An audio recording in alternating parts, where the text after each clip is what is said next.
So we're researching the father of the grandson of James T. Clarke, who would have been the nephew of John W. Clarke.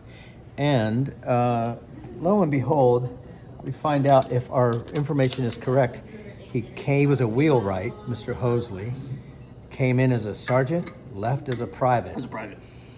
Something happened. I think he kissed the boss's daughter and got in trouble. I'm just going to say that. But we're on plate number 87? 87, yep. 87, and here we are. Yeah, here. And what we're trying to figure out is, he was in 12th Mississippi. 12th Mississippi, who was here at Antietam, but also going to try to find out if Rhodes Division. So we have Daniel, Battle, Johnston, and Ramseur. So how do we figure out if they had any of the Mississippi? If he got pulled in because he was a wheelwright, just like John William Clarke was. The file Soldiers I gave you should have more information on. I don't know what we did with it. So I put it away like a smart guy who loses things all the time. No worries. But anyway, we're trying to figure out, because at the end of the day, our goal was to try to get a better understanding.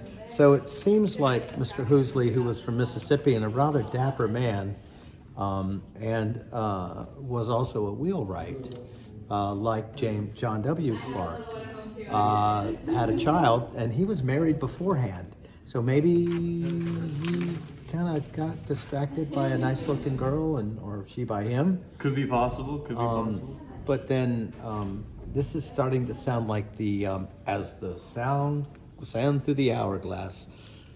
Was it the days of our lives? Sounds like Unionville was a hotbed for love and romance, and during wartime, it's no surprise. Whatever salves the heart and soul with all the sadness going around. They are in Rhodes Brigade. They're in Rhodes. So, yeah, there it is. Go, well, Rhodes. then we're looking at 1860. So Rhodes was situated. So it goes. He's a wheelwright. He's camped out by the house. Sharp-looking man, nice-looking gal. Rhodes Brigade. Rhodes. He's in Rhodes. Yeah. Division there. Rhodes Division. He was part of Rhodes Division, which was Ramseur, Johnston, and try to look up General Battle and any Civil War thing, and all you get is everything that says Battle. Battle, yeah. Yeah, Google has no time for General Battle. But Rhodes Division, so what we've got to figure out is during 64, but that's April of 64, and he was born so he was there sooner than that. Mm.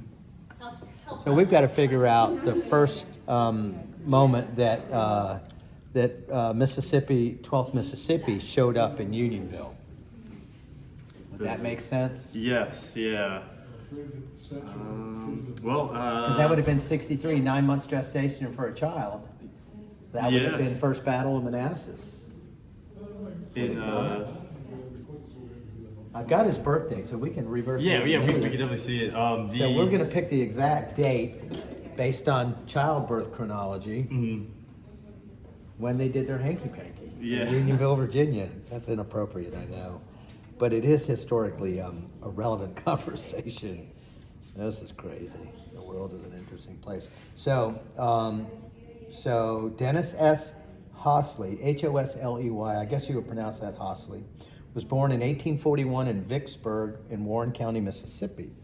And he was the father of William Henry Hossley Sr. And there he is. There's the picture of him. There's William Hossley. Now the question is, he was born in August 13 of 1864. What is 9 months before that? He was born in August 3rd. He was born in August 13th of 1864. Well, I am a history major, not a math major. Okay, August is the eighth month. So it would have been December. It was cold. So, yeah, November, December of 63, when they were When winter they were right camped. there, yeah, it's definitely plot thickens. The math is there.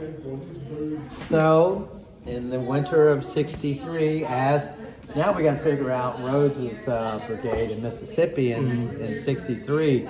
Oh my God. Well, it does look like he bounced around a bunch, but he's in Ewell's Corps. I can't remember which corps.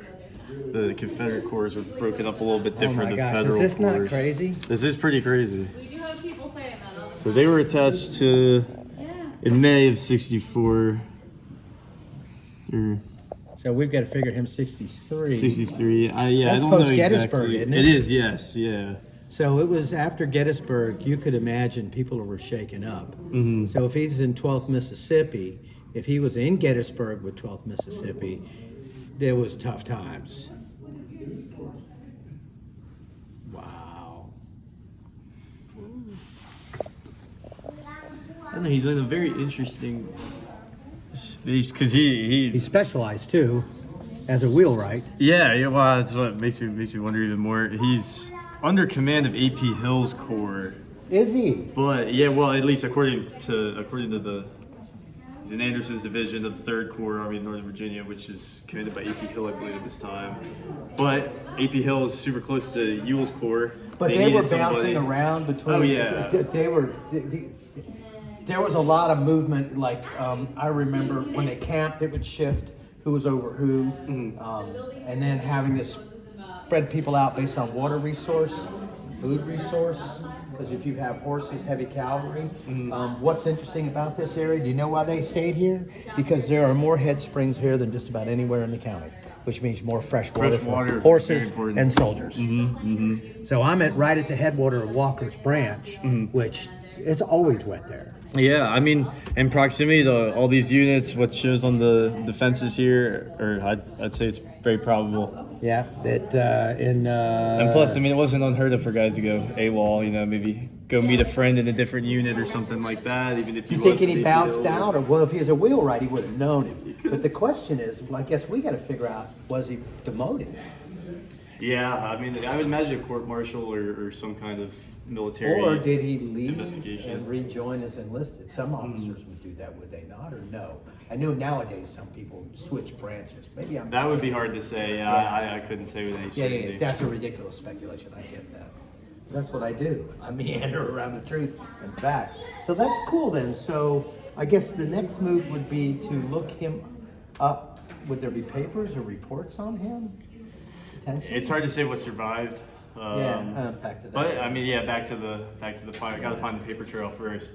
But this is definitely a great start here. I'd say it's very probable, especially in terms of time frame. Everything lines up. Yeah. So they were there. We haven't. You said that Mississippi 12th was They came under to Antietam. Rhodes at one time. Yes, yeah, they were part of, but he was still a brigadier general. He eventually takes command of the whole division.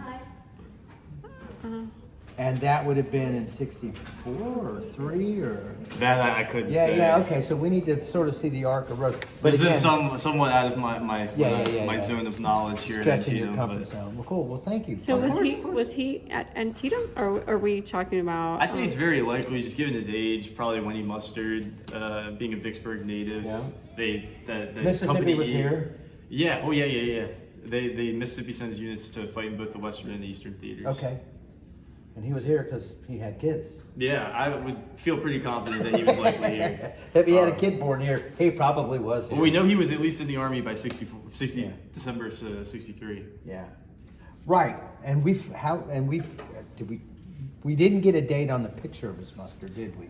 It didn't look like they had a date. Doesn't mean it doesn't exist, but from what the Soldier and Sailors database had, there wasn't a definitive date. But Picture, but not a date. it said he was from Vicksburg. Company E of the 12th were known as the Vicksburg Sharpshooters. Okay. Probably a nickname they got from the start of the war. I'd imagine he probably enlisted pretty early, especially he was born in 1843. So he was a seasoned.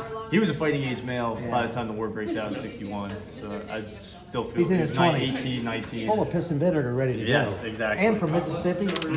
I'd say that Exactly. so far it's all lining up. Definitely continue with the research. Just so we know, this is Plate 87. Plate 87. That's L. And it's broken right here in the spine. So, Yeah. if you want to take a photograph or anything. Oh, the Library of Congress has it. Has it, in- yeah. in perfect and original plates. Yep. But yeah. Yeah, you can see it unbroken Yeah, up on and there. it's really nice, and you can get it in a TIFF image. Mm-hmm. Anyway, Motley Patriot history.